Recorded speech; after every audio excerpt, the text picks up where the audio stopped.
Hello.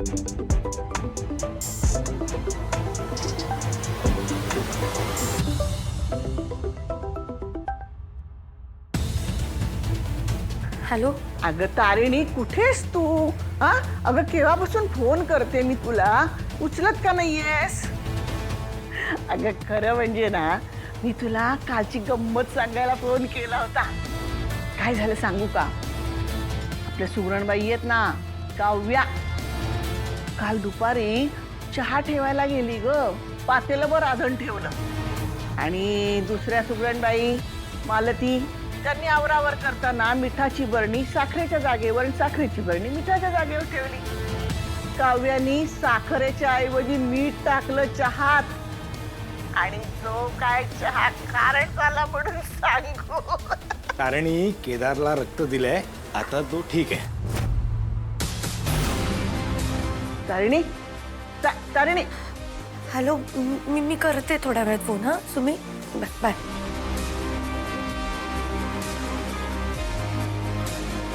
केदारला रक्त दिलंय? Kamat sir, काही काळजीचं कारण नाहीये ना? अजिबात नाही, अजिबात काळजी करायचं काही कारण नाही. ही इज परफेक्टली ओके, तो व्यवस्थित आहे. आता पूर्ण रिकवर व्हायला त्याला वेळ लागेल, पण he is out of danger. Sir, thank you. तुम्ही आज नसतात तर मी एकटीने हे सगळं कसं सांभाळलं असतं मला कळतच नाहीये. तारिणी, तुलाही माहित नाही, खांडेकर कुटुंब म्हणजे माझं पण कुटुंब आहे, आणि घरच्यांचे आभार मानायचे नसतात. अगं तुम्ही सगळे मला मुलांसारखे आहात. काय? ऑफकोर्स कामत काका, तुम्ही आमच्या कुटुंबाचा भागच आहात, पण आज तुम्ही केदारसाठी जे काही केलं त्याच्याबद्दल खरंच थँक्यू सो मच. झालं, आत्ता मी हिला समजावतोय आणि तुझं तेच चालू आहे. थँक्यू आहे काय चाललंय?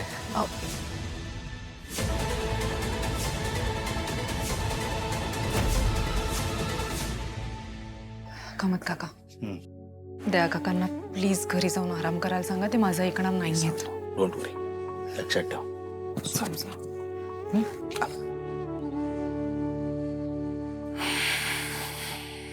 काय रे?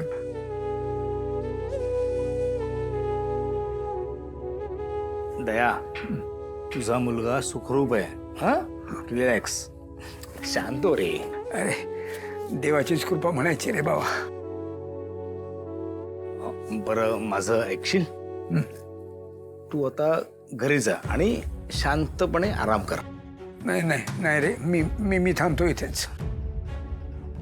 दया काका, प्लीज हट्ट नका करू. एकतर तुम्ही सकाळपासून काही खाल्लं नाहीये, अशक्तपणा येईल तुम्हाला. घरी जाऊन आराम करा ना. बरं, मी येऊ का तुमच्या बरोबर घरी? मी येते, चला. कौशिकी, मी थांबतो इथेच. अहो, अरे, घरी गेल्यावर मला आणखीन अस्वस्थ वाटेल. इथे किमान केदार माझ्या डोळ्यासमोर तरी आहे. बाबा, अहो मी आहे ना इथे त्याच्यासोबत. तुम्ही जा घरी. कौशिकी मॅडम बरोबर बोलताय. अगं पण दया, मुली एवढं सांगतायत ना, आता हट्टीपणा करायचा नाही. मला माहिती रे, तुला तुझ्या मुलाची काळजी आहे, पण तुला तुझीही काळजी घेतली पाहिजे. चल, निघ आणि घरी जा आणि शांतपणे आराम कर. याला घेऊन जा. तुला जर काही लागलं तर मला फोन करशील. तारिणी, तू आहेस ना बाळा इथे. काळजी घे आणि फोन करून मला कळवत राहा काय ते. हो बाबा, हो. चल, सांभाळू, हळूहळू हळू. चल, या.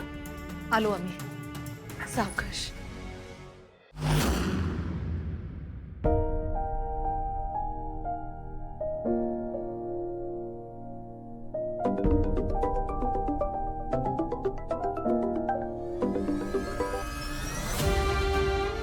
सुमी, मी नंतर करू फोन तुला. मी गडबडीत आहे जरा.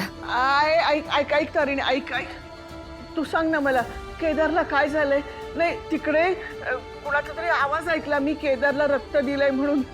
सुमित, त्याच्यावर हल्ला झाला. खूप लागलंय ग त्याला.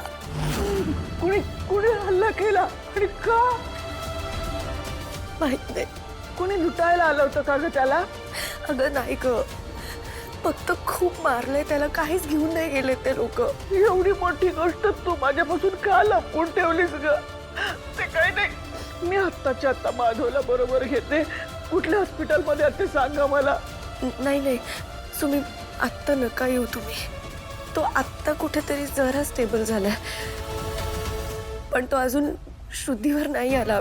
मी मी त्याला बरं वाटलं की तुला सांगते, मग तुम्ही या ना. अगं अशी कशी नको येऊ ग, माझ्या जीवाची नुसती घालमेल होते. मला खरी शांत बसवणार आहे का ग? पण निदान त्याचा चेहरा तरी दाखव ग मला. नको ग, तुला नाही बघवणार. अगं माझा पण जीव आहे ग त्याच्यावर, माझा पण नातू आहे ना ग. बघू दे ना एकदा त्याला, मला बघू दे एकदा. बरं थांब.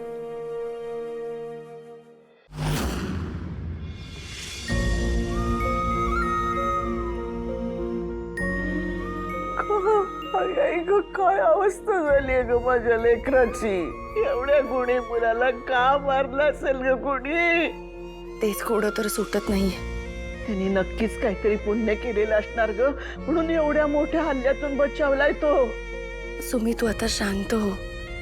अगं डॉक्टरांनी सांगितलंय की त्याच्या जीवाला आता धोका नाहीये. आपला केदार लवकर बरा होईल. हे बघ, हे बघ, तू काळजी करू नकोस. त्याच्या तब्येतीसाठी ना मी देवीकडे प्रार्थना करते. आता तुला खंबीर राहायला पाहिजे बरं का तारिणी. लग्न केलेस तू त्याच्याशी, 7 जन्म सुख आणि दुःखात साथ देण्याचं वचन दिलंस ना तू त्याला. आता आता ही सगळी परिस्थिती तुला सांभाळायला पाहिजे बाळाला.